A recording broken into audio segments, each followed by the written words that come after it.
Good morning friends, હું અજય ત્રિવેદી અને આજે આપણે ધોરણ 10 વિષય ગણિતમાં પ્રેક્ટિસ બુકમાં સ્વાધ્યાય 10 ના એક્ઝામ્પલ શીખી રહ્યા છીએ. તો ચાલો શરૂ કરીએ. મિત્રો, આજે આપણે 8મા નંબરનું એક્ઝામ્પલ જોઈશું.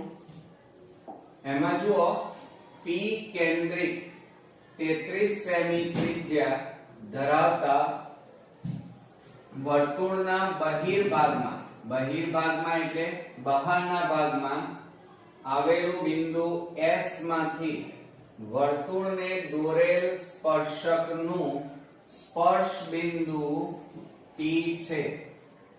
જો ST બરાબર 56 સેમી હોય તો S નું P થી અંતર શોધો. બરોબર. હવે મિત્રો, આપણે રકમ વાંચતા જઈએ અને આકૃતિ આપણે કાચી બનાવીએ. તો P કેન્દ્રિત 33 સેમી ત્રિજ્યા ધરાવતું વર્તુળ, એટલે આ તમારું વર્તુળ થયું જેની અંદર એનું કેન્દ્ર છે મિત્રો P. હવે શું કહે છે? વર્તુળના બહિર્ભાગમાં આવેલું બિંદુ S માંથી, એટલે બહારના ભાગમાં આ એક બિંદુ આપણે S લઈ લઈએ.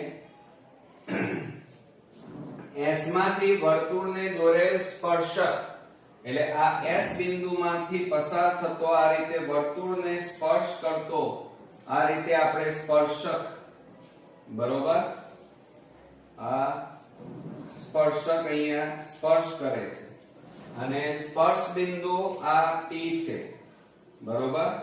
ચાલો, પછી એમ કીધું છે કે ST બરાબર 56 સેમી. આ માપ આપણને આપ્યું છે 56 સેમી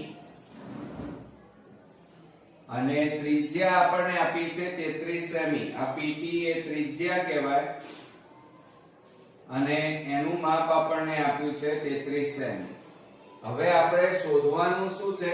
S નું P થી અંતર, એટલે આપણે PS શોધવાના છે. આ અંતર આપણે શોધવાનું છે. હવે બીજું એક વસ્તુ ધ્યાન રાખો કે હંમેશા વર્તુળનો જે સ્પર્શક હોય એ વર્તુળની આ જે ત્રિજ્યા હોય એની સાથે શું બનાવે? કાટખૂણો બનાવે. એટલે આ તમારો કાટકોણ ત્રિકોણ આખો તૈયાર થાય. આ જે તૈયાર થાય એ શું તૈયાર થાય મિત્રો? કાટકોણ ત્રિકોણ. બરોબર. તો આ આપણી કાચી આકૃતિ તૈયાર થઈ. હવે આપણે પાકી આકૃતિ તૈયાર કરીએ. તો સૌપ્રથમ પહેલા આપણે એક વર્તુળ દોરી દઈએ. આ રીતે આ વર્તુળ દોર્યું, એનો આપણે એક સ્પર્શક આ રીતે બતાવી દઈએ. ચાલો, બરોબર. અને આ આપણે એની ત્રિજ્યા બતાવી દીધી. બરોબર. ચાલો, હવે મિત્રો, આ જે આપણો આકૃતિ તૈયાર થઈ એ આકૃતિને હવે થોડી મોટી કરી દઈએ.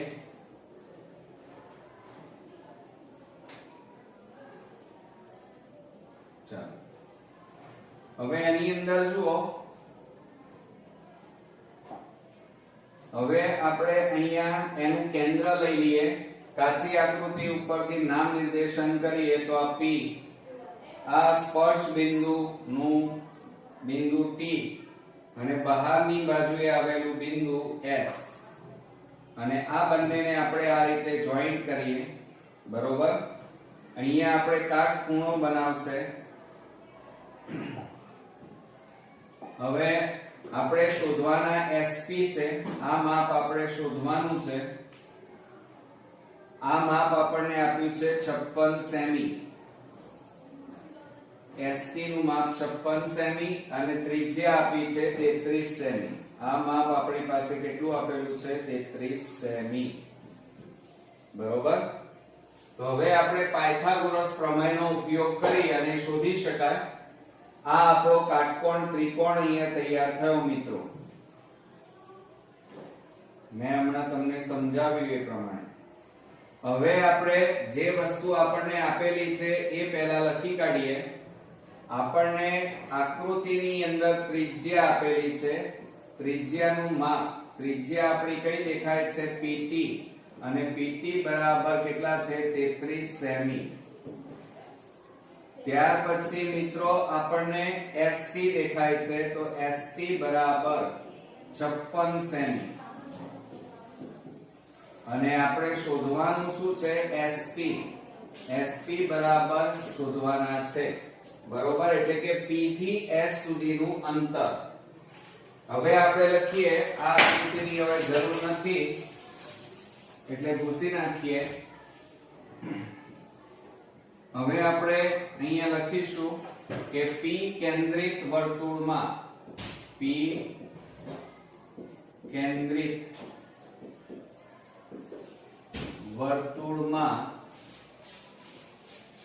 ST રેખા એ વર્તુળને કયા બિંદુમાં સ્પર્શ કરે છે T બિંદુમાં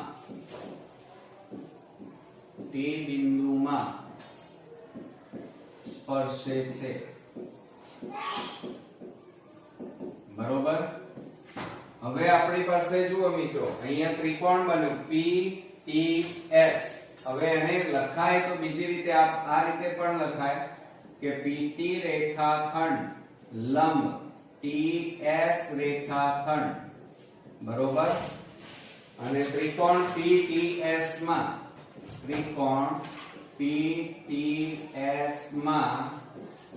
માપ ખૂણો T બરાબર 90 એટલે કાટખૂણો બન્યો માટે પાયથાગોરસ પ્રમેય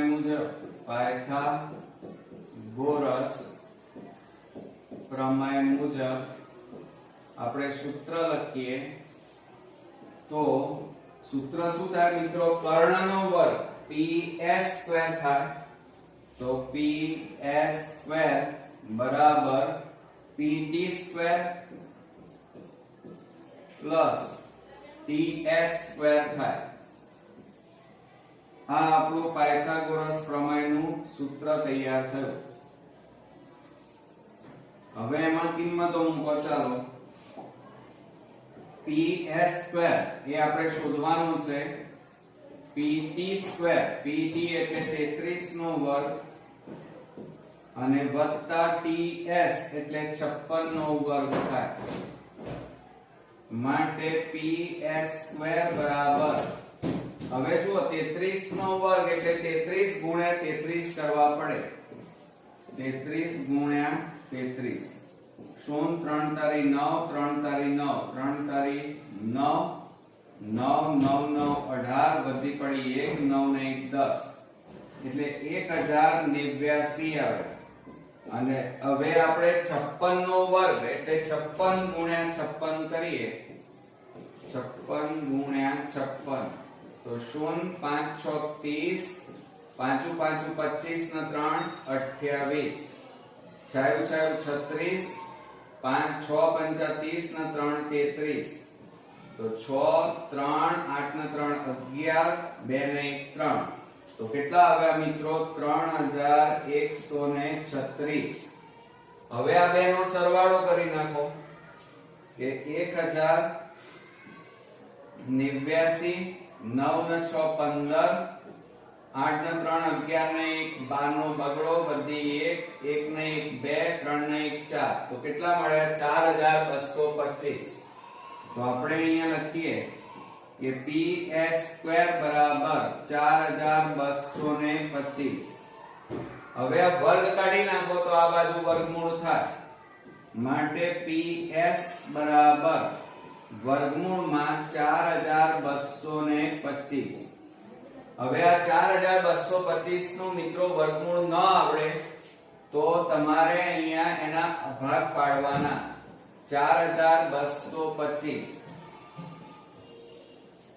चलो 5 से चलाविए 5 8 40 5 4 20 5 5 25 5 1 5 5 6 30 અને 5 9 45 અને 13 169 અને 13 13 તો આ રીતે મિત્રો જુઓ 5 નું જોડકું બન્યું અને 13 નું જોડકું એટલે 5 નું વર્ગ અહીંયા આપણે લખી કાઢીએ કે PS બરાબર વર્ગમૂળમાં 5 નો વર્ગ ગુણ્યા 13 નો વર્ગ આવ્યો હવે બાજુમાં આપણે લખીએ તો PS બરાબર વર્ગમૂળમાં 13 પંચા 65, 13 ગુણ્યા 5 કરીએ એટલે 65 નો કૌંસ 12 વર્ગ. આ વર્ગ અને વર્ગમૂળ નીકળી જાય એટલે કેટલા આવે મિત્રો? PS બરાબર કેટલા આવે? 65 સેમી થાય. બરોબર. તો આ આપણો જવાબ મળ્યો. હવે જવાબ લખવો કઈ રીતે? તો આપણે આ ભૂસી નાખીએ છીએ. ચાલો આપણે અહીંયા આન્સર લખીએ. આપણને રકમમાં શું માંગ્યું છે? S નું P થી અંતર. તો આપણે અહીંયા લખીએ S નું P થી અંતર SP બરાબર 65 સેમી થાય. ઓકે. તો આ રીતે આપણો અગત્યનો એક્ઝામ્પલ અહીંયા પૂરો થયો. મિત્રો આજે આપણે 9મા નંબરનું એક્ઝામ્પલ જોઈશું. હવે એની અંદર આપણને બિંદુ M એ કેન્દ્રિત વર્તુળના બહિર્ભાગમાં આવેલું બિંદુ છે. M માંથી વર્તુળને દોરેલ સ્પર્શક વર્તુળને N બિંદુએ સ્પર્શે છે.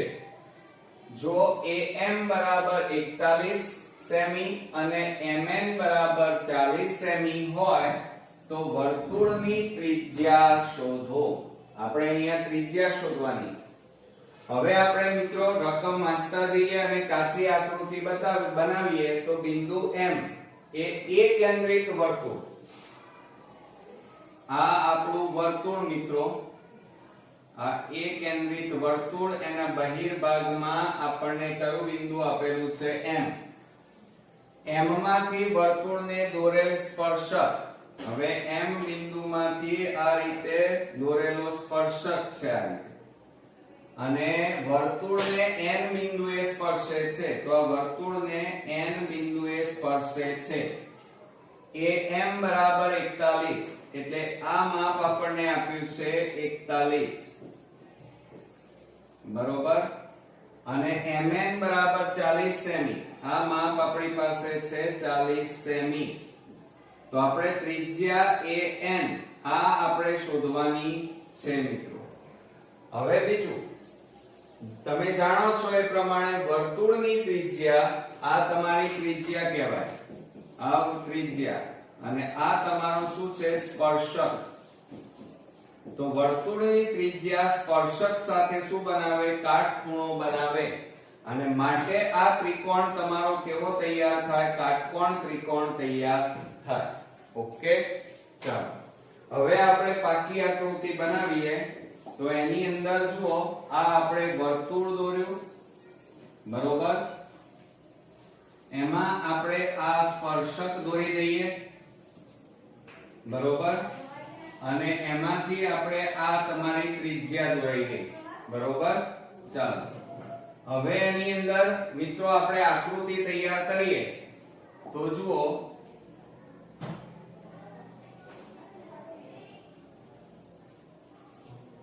આ આપણી આકૃતિ. હવે એની અંદર આ આપણું કેન્દ્ર લઈ લઈએ. અહીંયા કેન્દ્ર આપણું કયું છે? કાચી આકૃતિ જોઈએ તો A. અહીંયા સ્પર્શ બિંદુ આપણી પાસે છે N. અને બહારની બાજુએ કયું બિંદુ આવેલું છે? આ તમારું M બિંદુ આવેલું છે. બરોબર. ચાલો હવે તમારે આ AM જોઈન્ટ કરી દઈએ. આ રીતે આ જોઈન્ટ કરાય. અહીંયા શું બનાવશે? કાટખૂણો બનાવશે. હવે આપણે નામ નિર્દેશન કરીએ તો મિત્રો જુઓ AM નું માપ કેટલું છે? 41. આ માપ આપણી પાસે 41 છે. બરોબર. MN નું માપ આપણને રકમમાં આપ્યું છે 40 સેમી.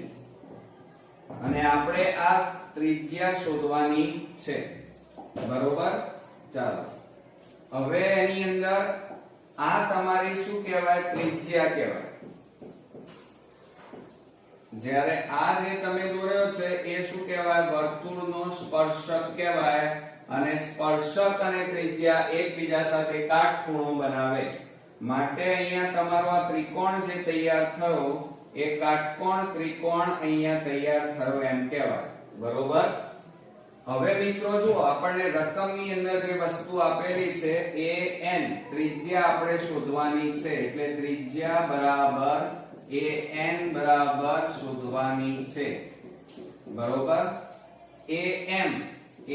am બરાબર આપણને આપેલા છે 41 સેમી અને ત્યાર પછી આપણને આપેલું છે mn બરાબર 40 સેમી.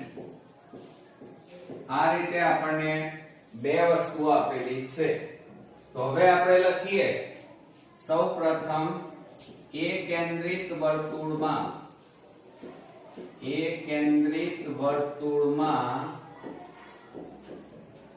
mn રેખા એ વર્તુળને કયા બિંદુમાં n બિંદુમાં સ્પર્શે છે. n બિંદુમાં સ્પર્શે છે. બરોબર. ઓકે. ચાલો હવે આની જરૂર નથી એટલે હવે આપણે પૂછી નાખીએ. તો હવે આપણે અહીંયા લખી શકીએ આકૃતિ જોઈને કે an રેખાખંડ લંબ mn રેખાખંડ. તો અહીંયા લખીએ આપણે an રેખાખંડ લંબ આપણે લખી શકીએ nm રેખાખંડ અને હવે આપણે લખી શકીએ કે ત્રિકોણ ANM માં માપ ખૂણો n બરાબર 90 એટલે કાટકોણ ત્રિકોણ માટે પાયથાગોરસ પ્રમેયનો ઉપયોગ કરવો પડે. તો પાયથાગોરસ પ્રમેય મુજબ આપણે અહીંયા સૂત્ર લખીએ કર્ણનો વર્ગ. હવે જુઓ કર્ણ એટલે am સ્ક્વેર થાય. am સ્ક્વેર બરાબર an square plus mn square. બરોબર. ચાલો આ આપણું અહીંયા સૂત્ર તૈયાર થયું. હવે એમાં કિંમતો મૂકો. તો કિંમતો મૂકીએ તો am બરાબર કેટલા છે 41 નો વર્ગ. 41 નો વર્ગ બરાબર an સ્ક્વેર આપણે શોધવાના છે અને mn બરાબર કેટલા છે 40 નો વર્ગ. હવે મિત્રો જુઓ 41 નો વર્ગ એટલે 41 ગુણ્યા 41 કરીએ. ગુણ્યા 41 4 એકા 4 4 4 16 1 એકા 1 1 4 4 16 8 અને 1. તો માટે આનો વર્ગ કર્યો તો કેટલા મળ્યા 16 81 બરાબર an સ્ક્વેર વત્તા 40 નો વર્ગ એટલે 4 4 16 અને પાછળ 0 નો વર્ગ એટલે 2 મીંડા. હવે આ 1600 પ્લસ છે અને બરાબર ની આ બાજુ લાવો તો માઈનસ થઈ જાય. માટે અહીંયા લખીએ આપણે an સ્ક્વેર બરાબર 1681 માઈનસ 1600 માટે an સ્ક્વેર બરાબર બાદબાકી કરો તો કેટલા આવે 81. આ વર્ગ કાઢી નાખો તો આ બાજુ વર્ગમૂળ માટે an બરાબર કેટલા આવે વર્ગમૂળમાં 81. હવે 81 નું વર્ગમૂળ કેટલું થાય 9 થાય. 9 9 81 તો 9 સેમી મળે. બરોબર. તો હવે આપણે અહીંયા જવાબ લખીએ મિત્રો. જુઓ અહીંયા આન્સર કરીને આપણે જવાબ લખીએ તો શું થાય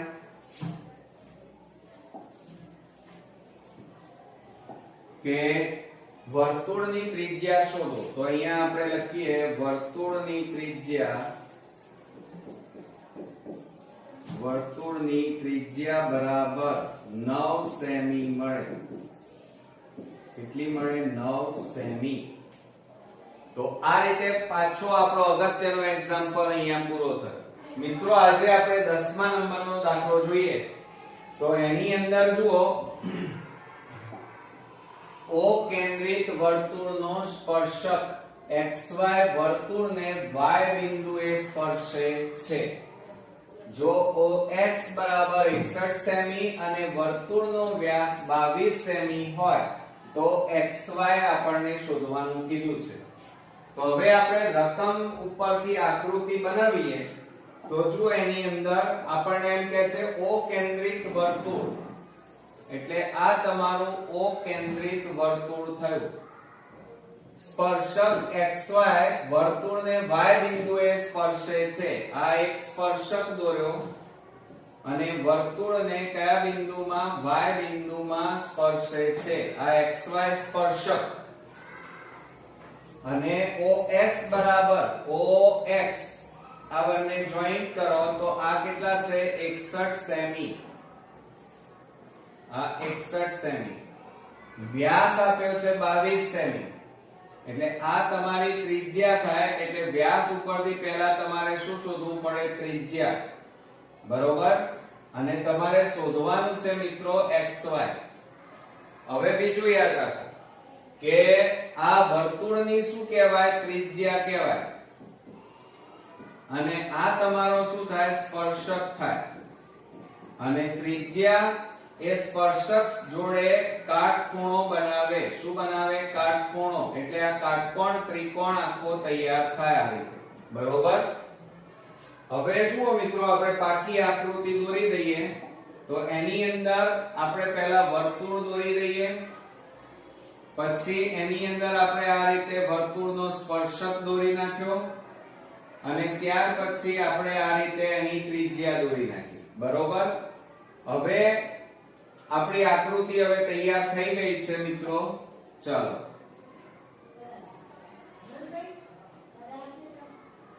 હવે જુઓ, એની અંદર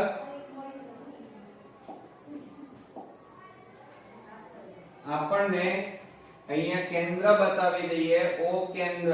આ O કેન્દ્ર વર્તુળનો સ્પર્શક છે અને વર્તુળનો સ્પર્શક કાચી આકૃતિ દોરી Y અને અહીંયા આપણે લખીશું X. હવે આ બંનેને જોઈન્ટ કરો. ચલો તો OX ને આપણે જોઈન્ટ કરી દઈએ આ રીતે. અને આનું માપ આપણને આપ્યું છે 61. આ કાટખૂણો બનાવે એટલે અહીંયા કાટકોણ ત્રિકોણ. બરોબર. ચાલો હવે આપણે દાખલાની શરૂઆત કરીએ. તો શું થાય મિત્રો? આપણને શું આપેલું છે? અહીંયા જે આપેલું છે લખીએ. તો OX બરાબર 61 સેમી આપણને આપેલા છે. ત્યાર પછી આકૃતિમાં રકમમાં જુઓ, વર્તુળનો વ્યાસ 22 સેમી. એટલે આપણને વ્યાસ આપ્યો છે 22 સેમી. તો પહેલા આપણે શું શોધવું પડે? વ્યાસ આપ્યો હોય તો એના ઉપરથી તમારે ત્રિજ્યા શોધવી પડે. તો આપણે અહીંયા લખી કાઢીએ કે ત્રિજ્યા બરાબર વ્યાસ ભાગ્યા 2. માટે વ્યાસ કેટલો છે આપણી પાસે? 22 અને છેદમાં 2. છેદ ઉડી જાય તો કેટલા બને મિત્રો? 11 સેમી ત્રિજ્યા મળે. ત્રિજ્યા કેટલી મળી? 11. 2 11 × 22. એટલે આપણને જો અહીંયા આકૃતિમાં દર્શાવી દઈએ, 11 આપણને ત્રિજ્યા મળી. આ OY એ શું છે? ત્રિજ્યા છે. અને હવે આપણે XY શોધી શકીએ. તો આપણે અહીંયા લખીએ મિત્રો કે O કેન્દ્રિત વર્તુળમાં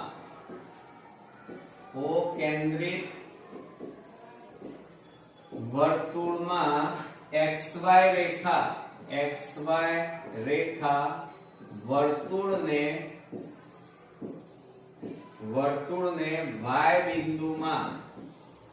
Y બિંદુમાં સ્પર્શે છે. બરોબર. હવે આ ભૂસી નાખીએ છીએ મિત્રો. ચાલો હવે આપણે એની અંદર લખીએ. તો જુઓ, આપણી પાસે શું અહીંયા આપેલું છે? તો આ OY રેખાખંડ લંબ કયો થાય? XY રેખાખંડ થાય. તો આપણે અહીંયા લખીએ OY રેખાખંડ લંબ XY રેખાખંડ. અને હવે આપણે લખી શકીએ કે ત્રિકોણ. હવે જુઓ આપણી પાસે કયો ત્રિકોણ તૈયાર થયો છે? આ કાટકોણ ત્રિકોણ આખો તૈયાર થયો. કયો? OYX. તો ત્રિકોણ OYX માં માપ ખૂણો y બરાબર 90 માટે પાયથાગોરસ પ્રમેય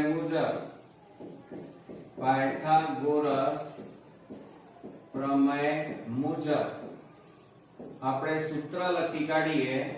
તો સૂત્ર શું થાય મિત્રો? જુઓ કર્ણનો વર્ગ એટલે OX² થાય. શું થાય? OX² બરાબર OY²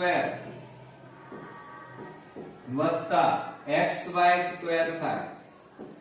આ આપણને પાયથાગોરસ નું સૂત્ર મળી ગયું. બરોબર. હવે એમાં કિંમતો મૂકી દઈએ. તો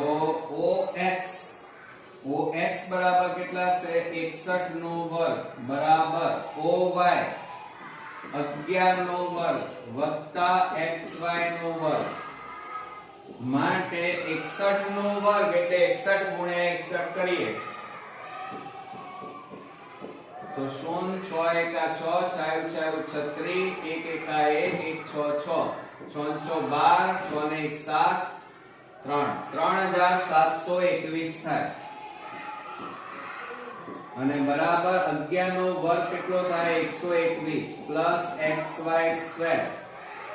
હવે આ 121 પ્લસ છે અને બરાબર ની આ બાજુ લાવો તો માટે XY² બરાબર 3721 માઈનસ 121 થાય. હવે બાદબાકી કરીએ મિત્રો. 3721 માંથી 121 બાદ કરો. 0 0 6 6 કેટલા આવ્યા? 3600. તો આપણે અહીંયા બાજુમાં લખીએ કે XY² બરાબર 3600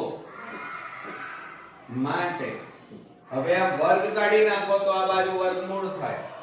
તો XY બરાબર વર્ગમૂળમાં કેટલા આવે? 3600 માટે XY બરાબર 36 નું વર્ગમૂળ 6 અને 2 મીંડાનું વર્ગમૂળ 1 મીંડું થાય એટલે કેટલા આવે? 60. તો XY બરાબર આપણને અહીંયા જવાબ મળ્યો. કેટલા મળ્યા? 60 સેમી. તો આ રીતે આપણને રકમમાં શું કીધું છે મિત્રો? XY શોધો. તો આપણને અહીંયા આપણો આન્સર મળી ગયો અને એ છે XY બરાબર 60 સેમી. ઓકે. તો આ રીતે આપણો ખૂબ જ અગત્યનો એક્ઝામ્પલ અહીંયા પૂરો થયો. નેક્સ્ટ વિડિયોમાં નવા એક્ઝામ્પલ સાથે ફરી મળીએ. ત્યાં સુધી ગુડ નાઇટ ફ્રેન્ડ્સ.